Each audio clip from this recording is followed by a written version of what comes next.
kumusta? Meron tayong mga babasahin ngayon na, alam mo yun, parang nagtatanong ng isang bagay na medyo importante para sa ating lahat. Ano ba talaga yung sukatan ng tagumpay sa mga ginagawa natin? Kasi madalas, ang bilis nating bilangin yung mga kitang-kita agad, di ba? Yung mga proyekto, yung numero.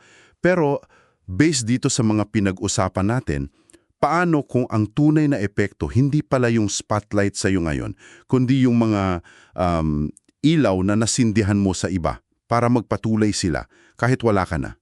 Ating himayin nga itong konsepto ng makabuluhang pagtatapos. Hindi lang pagtatapos ng trabaho, kundi yung pag-iwan ng pamanang tuloy-tuloy. Oo nga, tama ka dyan. At ang pinakasentro yata ng usapan dito ay yung pag-shift mula sa tinatawag nilang addition, yung parang simpleng pagdaragdag lang ng tao o resulta, papunta doon sa multiplication, yung pagpaparami na may kakayahan pang magparami ulit. Okay. Addition versus multiplication. Oo, parang hinihimok tayo nitong mga material na ito na i-rethink natin yung success. Hindi daw ito tungkol sa personal achievements mo o kung gaano kalaki yung nasimulan mo. Ang tanong daw, naka-invest ka ba sa mga taong kayang ituloy? At palaguin pa yung misyon na may parehong, alam mo yung dedikasyon. Parang simple pero ang lalim pala, no? Multiplication versus addition. Okay, teka, may isang magandang comparison dito sa sources mo na gusto kong i-highlight. Ikaw ba daw ay parang sunflower? Malaki, mabilis lumaki, agaw pansin agad, pero after one season, tapos na, nalalanta. O mas gusto mong maging parang cedar tree na siguro mas mabagal lumaki sa umpisa, pero habang tumatagal, lumalalim yung ugat, tumitibay, tapos nakakapagbigay ng lilim at lakas sa paligid for a very, very long time. Ano kaya doon yung mas naglalarawan nung gusto mong impact? Magandang tanong yan. At alam mo, itong konsepto ng multiplication, hindi pala siya bago. Nakaugat daw ito mismo sa disenyo na makikita natin sa Biblia. Mula pa sa Genesis 1:28, yung utos na maging mabunga at magpakarami. Oo, yung be fruitful and multiply. Yun nga. Tapos syempre, yung pinakakilala siguro, yung Great Commission ni Jesus sa Matthew 28. Sabi niya, humayo kayo at gawing disipulo ang lahat ng bansa. Tapos may kasunod na itinuturo sa kanila na sundin ang lahat ng mga bagay na inuutos ko sa inyo. Ang diin, hindi lang sa gawing disipulo, kundi sa turuan silang sumunod. Yung disipulo kasi dito, hindi lang basta taga-sunod Sila yung mga taong hinubog mo na may kakayahan ding humubog ng iba pa. So, parang ang model pala is parang train the trainers, ganun ba? Eksakto. Yun na yun. Tingnan mo yung pattern sa 2 Timothy 2:2 na nabanggit din. Si Pablo, tinuruan niya si Timoteo. Si Timoteo naman, ipinagkatiwala niya sa mga taong mapagkakatiwalaan. At itong mga taong ito, sila naman yung magtuturo pa sa iba. Bali, 4 na henerasyon ng pagpaparami sa isang verse lang. So kitang-kita na hindi lang siya basta pagdaragdag. Exponential growth talaga ang design. Okay. Gets ko yung konsepto, pati yung biblical basis. Malinaw yon. Pero parang ang hirap nito isabuhay, no?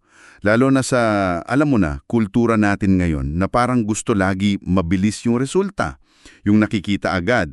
Di ba mas madaling ma-recognize yung addition, yung paramihan ng followers, palakihan ng event, mga ganon. Paano mo nga ba ito isasagawa sa practical na paraan, itong pag-focus sa multiplication? Hindi ito yung basta delegate ka lang ng tasks Yung halimbawang madalas gamitin dito ay yung relasyon ni Elijah kay Elisha. Oo, yung sa Old Testament. Oo. Hindi lang yun pag-transfer ng kaalaman o skills, mas malalim. Pamumuhunan talaga ng oras at buhay mo. Kasama dito yung pagiging vulnerable, yung pag-share mo pati ng sarili mong kahinaan o pagkakamali para maging aral sa kanila. At ito, importante, yung pagbibigay mo ng tunay na kapangyarihan at responsibilidad sa iba. Kahit na pakiramdam mo, hindi pa sila 100% ready, kailangan ng tiwala. Ito yung proseso para makahubog ka ng mga susunod na leader na kaya ring mag-mentor pa ng iba.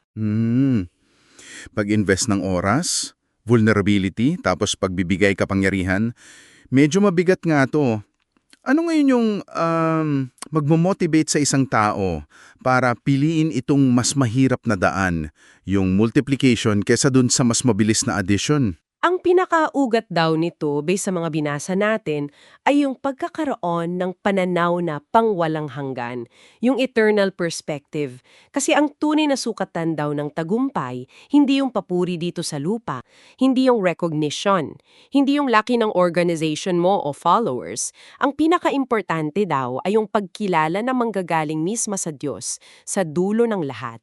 Yung maririnig mong sasabihin niya na, well done, good and faithful servant, tulad nung nasa Matthew 25. Wow! Yung legacy na hinahabol mo, hindi yung mga monumentong gawa sa bato, kundi yung mga buhay na nabago, na nahubog mo, na nagpatuloy sa misyon, at lahat yon hindi para sa sarili mong pangalan, kundi para sa mas malaking layunin niya, para sa kaluwalhatian niya. Grabe. Pangwalang hanggan na pananaw. Ibang klase yung bigat nun, no?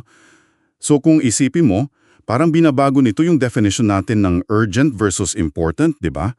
Ang pinupunto nitong mga source natin ay isang radical na pagbabago ng mindset.